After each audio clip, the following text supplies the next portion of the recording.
Barcaldine is at the junction of the Capricorn and Matilda highways and is known as the Garden City of the West. When you arrive in town, stop at the Visitor Information Centre. It's easy to find, just look for the big windmill. The main street is lined with many places to quench your thirst and have a meal, and it's also home to the monumental Tree of Knowledge. I'm standing under the Tree of Knowledge, which sadly was poisoned and has now died. However, this tree has great significance. It's a place where the Labor Party was formed when in 1891 the shearers had their strike. So now they've commemorated it by building this beautiful, beautiful display around it.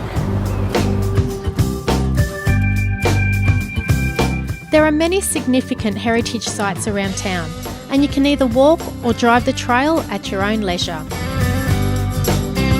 Ask for a heritage booklet from the Information Centre that will show you where each of these sites are located. We're inside the Barcaldine and District Historical Museum. Now, the house that it's in is actually a heritage listed house, and inside here are a lot of great little artefacts that are from the history of this town.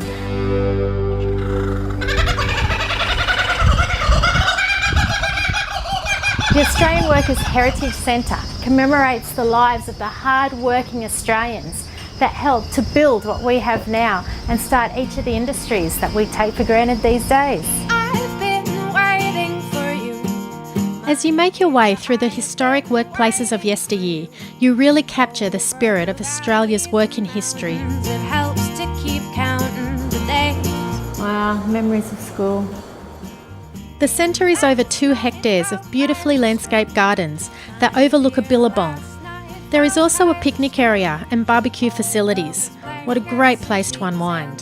So you can even bring some bread down and feed the locals. Great place to come visit while you're in Barcaldine is Roses and Things. You can come in here and have some nice lunch or a Devonshire tea in the garden surrounded by some beautiful roses. Then you can go into the shops and have a look at some of the gifts that they've got here as well. Sing the chorus again. Oh, it smells heavenly. And the convenient thing about Roses and Things is that they've got the caravan park right next door to their cafe.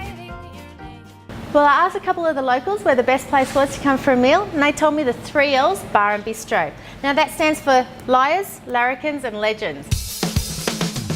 The place really offers a dining experience in a true rustic outback setting, and you can also have a look around the walls at all the memorabilia.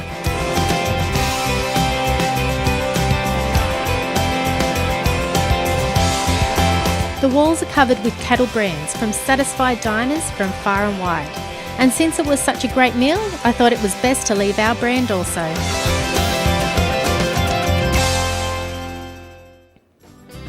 The friendly outback hospitality of Barcaldine just can't be beaten. Many of the things to do here are free or of little charge, so it's a great place to discover things at your own pace, unwind and take in the essence of this great outback destination.